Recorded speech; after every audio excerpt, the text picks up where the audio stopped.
आप लोग समर्थन दे रहे हैं और आंदोलन का हिस्सा बन रहे हैं, सेक्रेटरिएट को मिलने के लिए भेजा और वो लोग वहां गए और उनको ये मीटिंग करके कहा कि शायद कलेक्टर आपको जानकारी नहीं दे रहा है, हमारा आंदोलन चल रहा है, वो जानकारी हाइड करेगा, इसलिए हम आपको जानकारी देने के लिए आए, हम आपको ज्ञापन देने वाले नहीं है।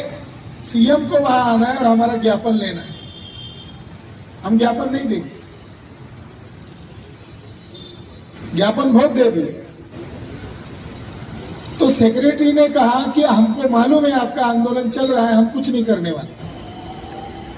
तो जो टीम गई उन्होंने हमको ये जानकारी दे दी, उन्होंने सख्त भाषा में कहा हम कुछ नहीं कर सकते, हमें जानकारी मिल रही है। तो हमारी परीक्षा ले रहे हैं कि ये लोग भाग जाएंगे, डर जाएंगे। फिर रात के दिन एक व्यक्ति आया और उसने कहा कि आपको मार दिया जाएगा। भिक्खु को कहा कि गन से मार डालेंगे, अब रात को इधर ही सोते। तो हम लोगों ने कहा चलो मरेंगे तो कम से कम वहां तख्ती तो लगेगी। हमने लोगों को हौसला बढ़ाया, वो कुछ नहीं करेंगे, पूरा भारत हमारे साथ है। धीरे धीरे सोशल मीडिया में हम वीडियोस डालते, क्योंकि कोई मीडिया हमारे साथ ही नहीं है, तो हम सोशल मीडिया में वीडियो डालते थे, थोड़ा लाइव करते थे, लोगों को पूछते थे आप कहां से आए, आप अपनी राय बताइए। तो लगभग 8 दिन लगे वो भारत में फैलने के लिए। और फिर धीरे धीरे बहुजन समाज के जो यूट्यूब चैनल वाले लोग हैं, सोशल मीडिया चलाने वाले लोग हैं, वो उसकी खबर लेने आना शुरू हुआ। और धीरे धीरे 8-10 दिन में ये अमेरिका, लंदन तक ये खबर पहुंच गई और अब यह आंदोलन देशव्यापी आंदोलन हो गया। परसों के दिन ये एक अफवाह फैलाई गई कि रात को 1 बजे भिक्खुओं को उठाकर लेके गए हैं, अब आंदोलन खत्म हो गया। सवेरे 6 बजे के पहले हजारों की संख्या में जहां भिक्खुओं को डिटेन किया गया तो वो अस्पताल में रखा, जेल में रखते तो हो सकता नागपुर में बड़ा आंदोलन होता, पटना में होता। तो उन्होंने डिटेन किया मगर अस्पताल में किया, ताकि लोगों को शो किया जाए कि हम उनको अस्पताल में लेके आए रात के 1 बजे। तो फिर कलेक्टर के साथ मीटिंग हुई तो कलेक्टर ने कहा वो बहुत सेंसिटिव जगह है, आप एकदम एंट्रेंस गेट पर ही बैठे हैं, तो आप आंदोलन करना चाहते हो तो आपको 3 जगह हम अलॉट करते हैं, उसमें से एक जगह पर आप आंदोलन करो। अब वो जगह बदलकर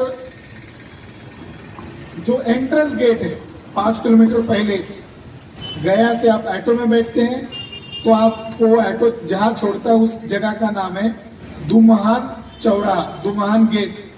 फिर वहां से दूसरे ऑटो करके अंदर जाना पड़ता है। वो चौक में ये आंदोलन शुरू हुए। हमारा मकसद लोगों तक जाना था, वो आंदोलन को खत्म करना चाहते थे, मगर वो आंदोलन आज भी सुचारू रूप से जारी है। यह आज का अपडेट है।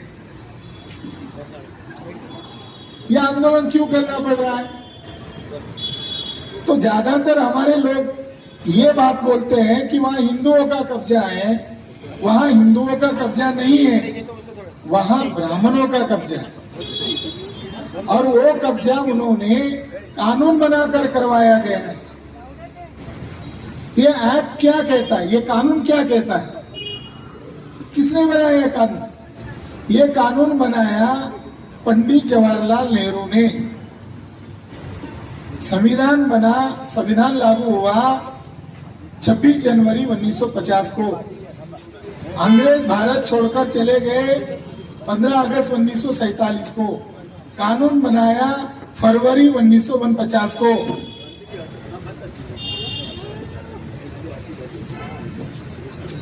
ये कानून बनाने का भी एक बैकग्राउंड है। पंडित जवाहरलाल नेहरू ने 3 जगहों पर कब्जा किया एक ही साल, क्योंकि वो होशियार था, उसको मालूम था। वो सेकुलर नहीं थे, नंबर 1 के कम्युनल थे।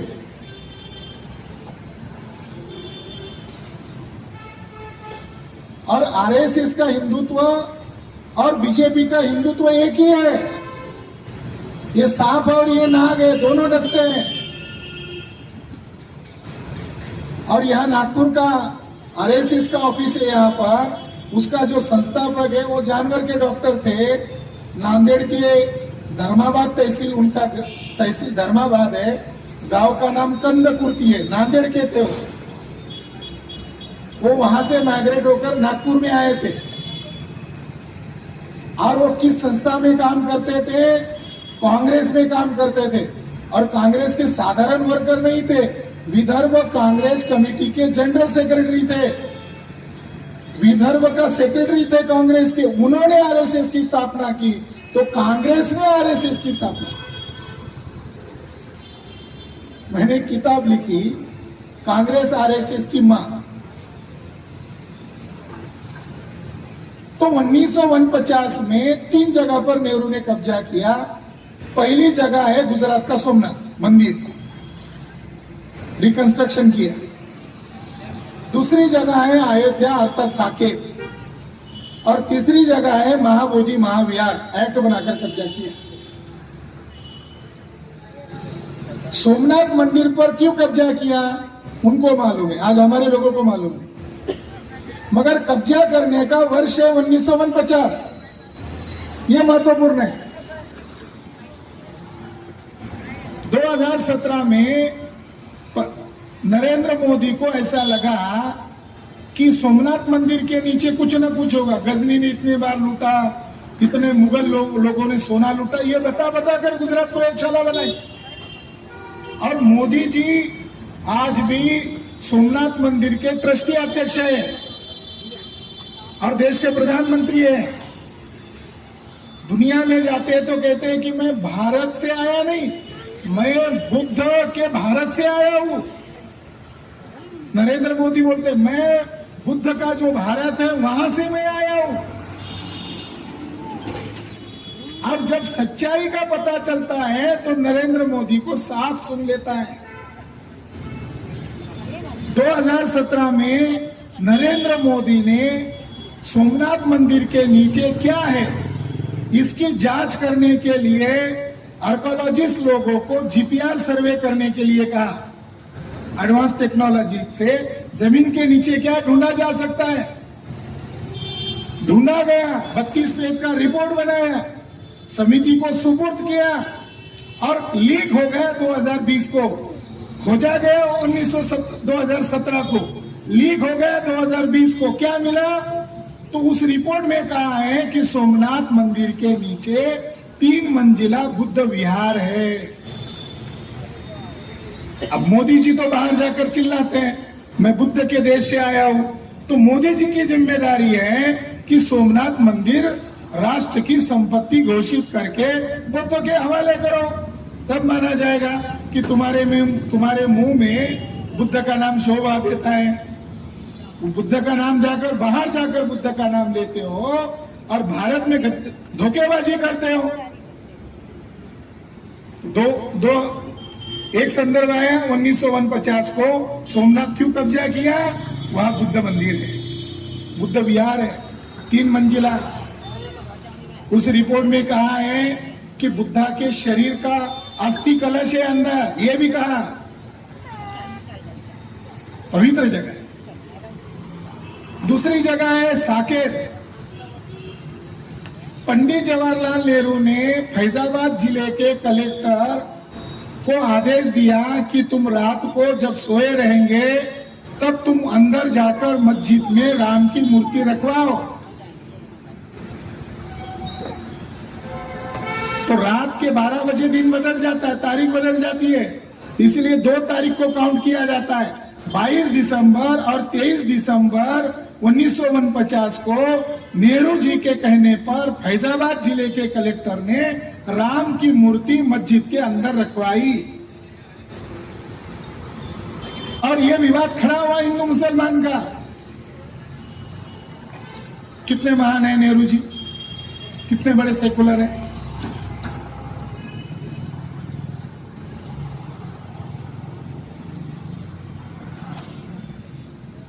उन्नीस 1992 में बाबरी मस्जिद गिराई, प्रधानमंत्री उनके ही थे, साउथ का ब्राह्मण, और उन्होंने आरएसएस को मदद किया, कांग्रेस के लोगों ने आरएसएस को मदद किया और बाबरी मस्जिद ढाई। 2002 को इलाहाबाद हाईकोर्ट ने ऑर्डर निकाला कि अब मंदिर मस्जिद का विवाद तो जारी रहेगा जब तक फैसला नहीं आएगा। तो उन्होंने ऑर्डर निकाला कि जो अभी सपाट जमीन है उसके नीचे जो पाया है, जो उसका बेसमेंट है होगा अंदर, वो मस्जिद का या मंदिर का इतना ढूंढो। तो नागपुर विभाग का जो एएसआई है, भारतीय पुरातत्व विभाग नागपुर ब्रांच ने वहां जाकर खुदाई की 2002 को, रिपोर्ट बनाया 2 वॉल्यूम, अभी तक उसको प्रकाशित नहीं किया है। मगर उस रिपोर्ट में कहीं पर भी नहीं लिखा है कि हमें राम मंदिर के अवशेष मिले। उसमें यह लिखा हुआ है कि आप बौद्ध अवशेष मिले, और सबसे नीचे अगर कोई अवशेष मिले हैं तो सम्राट अशोक के द्वारा बनाए गए अवशेष मिले हैं।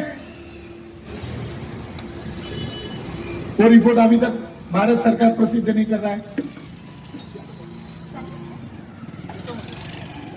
मगर इलाहाबाद हाईकोर्ट ने जो फैसला दिया वो ये कहा कि आस्था और श्रद्धा के आधार पर मस्जिद के अंदर ही राम पैदा हुए। जो इलाहाबाद हाईकोर्ट ने जजमेंट दिया वही जजमेंट 2019 को सुप्रीम कोर्ट ने दिया। कौन सा नया जजमेंट दिया? इलाहाबाद का ही जजमेंट आप कंटिन्यू कर रहे हो। बस पन्ने बढ़ा दिए, 1200 पन्ने का जजमेंट, और लास्ट लाइन में लिखा श्रद्धा और आस्था के आधार पर हम फैसला सुनाते हैं कि राम यही पैदा हुए। हम क्यों ये लड़ाई लड़ रहे हैं? लड़ाई लड़ने का मकसद क्या है? लड़ाई लड़ने का मकसद ये है कि जजेस लोगों को ब्लैकमेल करके धार्मिक रूप से गुलाम बना रहे हैं। मुद्दा मस्जिद है या मंदिर है, यहां तक ठीक था, मगर जजेस ने उनको बर्थ करवाया। जजेस ने क्या किया? यही पैदा हुए। यानी जो काल्पनिक देवी देवता है उनको ऐतिहासिक घोषित करने का काम जजेस कर रहे हैं। उसमें से एक जज के ऊपर आरोप लगाया एक महिला ने सेक्सुअल हरासमेंट का, रंजन गोगोई उसका नाम है। उसकी इंक्वायरी की। यहाँ के नागपुर के जज थे बोबड़े, खानदानी आरएसएस के वर्कर, बाद में जज बने, और गोगोई जाने के बाद बोबड़े ही सर न्यायाधीश बने। खास बात, और उस महिला की इंक्वायरी कराया जस्टिस पटनायक ने। जस्टिस पटनायक ने महिला को निर्दोष घोषित किया और जस्टिस बोबड़े ने गोगोई को निर्दोष घोषित किया। अभी तक पता नहीं चल रहा है दोषी कौन है। तो जस्टिस बोबड़े ने गोगोई को यह समझाया होगा तुम्हें हम शुद्ध चरित्र का सर्टिफिकेट देंगे, मगर हमको ऐसा